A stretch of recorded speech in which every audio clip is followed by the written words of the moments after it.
Hello' everyone, আজি লৈছোঁ মই ইলিছ মাছৰ এটা খুব ধুনীয়া ৰেচিপি। ইলিছ মাছটো মই কেঁচাকৈ বনাইছিলোঁ, খাবলৈ বিৰাটেই বেছি ধুনীয়া হৈছিলে। ভাবিলোঁ ৰেচিপিটো শ্বেয়াৰ কৰি দিওঁ। তেতিয়াহ'লে দেৰি নকৰি ৰেচিপিটোলৈ আগবাঢ়োঁ। প্ৰথমে মই 4 ডোখৰ ইলিছ মাছ লৈছোঁ। এইখিনি এতিয়া মই মেৰিনেট কৰিম। তাৰ বাবে ইয়াতে মই অলপমান নিমখ দিছোঁ, লগতে দিছোঁ হালধি আৰু দি দিছোঁ কেঁচা মিঠাতেল আৰু ধুনীয়াকৈ মই গোটেইখিনি খানি দিছোঁ।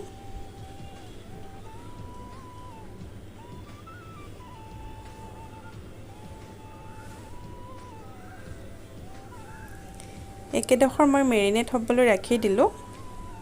তাৰপিছত বনাই লৈছোঁ সৰিয়হৰ পেষ্টটো। তাৰ বাবে মই 2-3 চামুচমান ক'লা বগা সৰিয়হ লৈছোঁ, লগতে 2টা শুকান জলকীয়া লৈছোঁ আৰু ইয়াতে দি দিছোঁ অকণমান নিমখ আৰু অকণমান পানী দিছোঁ আৰু খুব ধুনীয়াকৈ এটা পেষ্ট বনাই লৈছোঁ। ইয়াতে মই আদা নহৰু ব্যৱহাৰ কৰা নাই। এয়া মোৰ পেষ্টটো ৰেডি হৈ গৈছে। তাৰপিছত মই মছলাখিনি ৰেডি কৰি লৈছোঁ। তাৰ বাবে লৈছোঁ 1/2 চামুচ ধনিয়া গুড়া, 1/2 চামুচ জিৰা গুড়া, অকণমান ৰেড চিলি পাউডাৰ আৰু জোখমতে হালধি আৰু দি দিছোঁ নিমখ। নিমখটো একেবাৰে ব্যৱহাৰ কৰিছোঁ আৰু অকণমান পানী দি এইখিনিও মই ধুনীয়াকৈ কৰি লৈছোঁ, মিলাই লৈছোঁ। তাৰপিছত এখন পেন পাতি দিলোঁ, তাতে দি দিছোঁ জোখমতে মিঠাতেল। মিঠাতেলখিনি গৰম হোৱাত কেইটামান ক'লা জিৰা দিছোঁ। এতিয়া ইয়াতে মই যিখিনি মছলা দেখাইছিলোঁ সেইখিনি ইয়াতে মই দি দিছোঁ আৰু এইখিনি মই অকণমান ভাজি লৈছোঁ।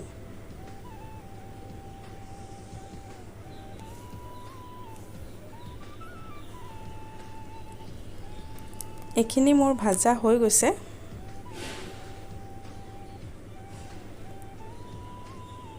এতিয়া ইয়াতে মই এগিলাচ পানী এড কৰিছোঁ।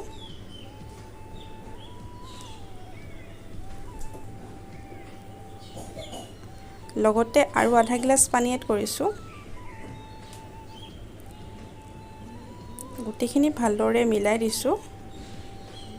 এতিয়া ইয়াতে মই বনাই লোৱা সৰিয়হৰ পেষ্টটো দিছোঁ আৰু এতিয়া মই গোটেইখিনি ভালদৰে ধুনীয়াকৈ মিলাই দিছোঁ।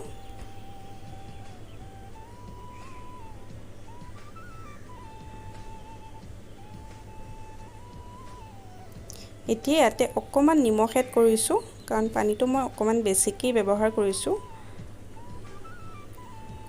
তাৰপিছত ইয়াতে মই মেৰিনেট কৰি থোৱা মাছকেইডোখৰ দিছোঁ।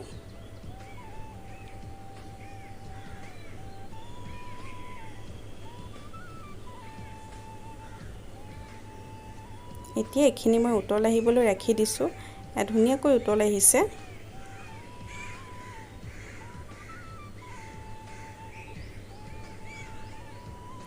এতিয়া ইয়াতে মই কেঁচা জলকীয়া দিছোঁ, ডাঙৰ চাইজৰ 2টাই ব্যৱহাৰ কৰিছোঁ। জুইটো মিডিয়াম কৰি এতিয়া মই 10 মিনিটৰ কাৰণে ঢাকনখন লগাই দিছোঁ। এয়া 10 মিনিটৰ পাছত দেখাইছোঁ।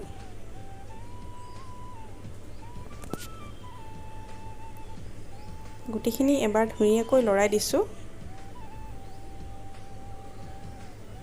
আৰু মাছকেইডোখৰ ইলুটি শিলুটি কৰি দিছোঁ।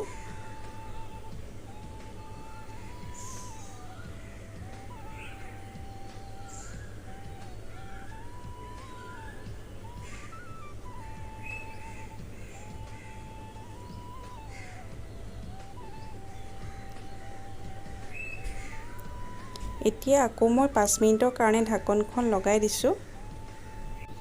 এয়া 5 মিনিটৰ পাছত দেখাইছোঁ।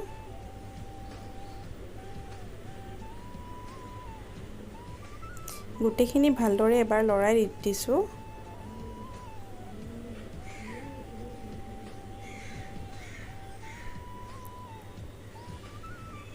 এতিয়া মই ঢাকনখন নলগোৱাকৈ আকৌ 4-5 মিনিটমান উতলাই থাকিম।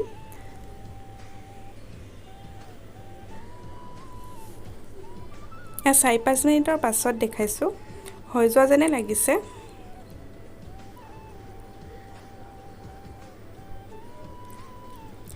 একেবাৰে শেষত এড কৰিছোঁ অকণমান মিঠাতেল। এনেদৰে লাষ্টত যদি মিঠাতেল দিয়া হয় ইয়াৰ টেষ্টটো বেছিকৈ বাঢ়ে আৰু খাবলৈ বিৰাটেই বেছি ধুনীয়া হয়।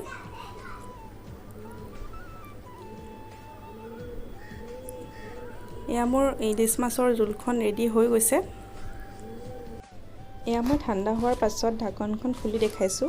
দেখিছেনে কালাৰটো ইমান ধুনীয়া হৈছে, খাবলৈ বিৰাটেই বেছি ধুনীয়া হৈছিলে। এয়া মই এটা বাটিত বাঢ়ি পেলাই দেখাইছোঁ, খাবলৈ বিৰাটেই বেছি ধুনীয়া হৈছিলে। যদি ইলিছ মাছ আপোনালোকে এনেদৰে খোৱা নাই এদিন ট্ৰাই কৰি চাবচোন, সঁচাকৈ বহুত বেছি ভাল পাব। আৰু যদি ভিডিঅ'টো চাই ভাল পাইছে তেতিয়াহ'লে প্লিজ লাইক কৰি দিব আৰু যদি নতুন হয় মোৰ চেনেলটো ছাবস্ক্ৰাইব কৰি দিব, তেতিয়া মোৰ আহিবলগীয়া ভিডিঅ'সমূহ আপোনালোকে পাই থাকিব।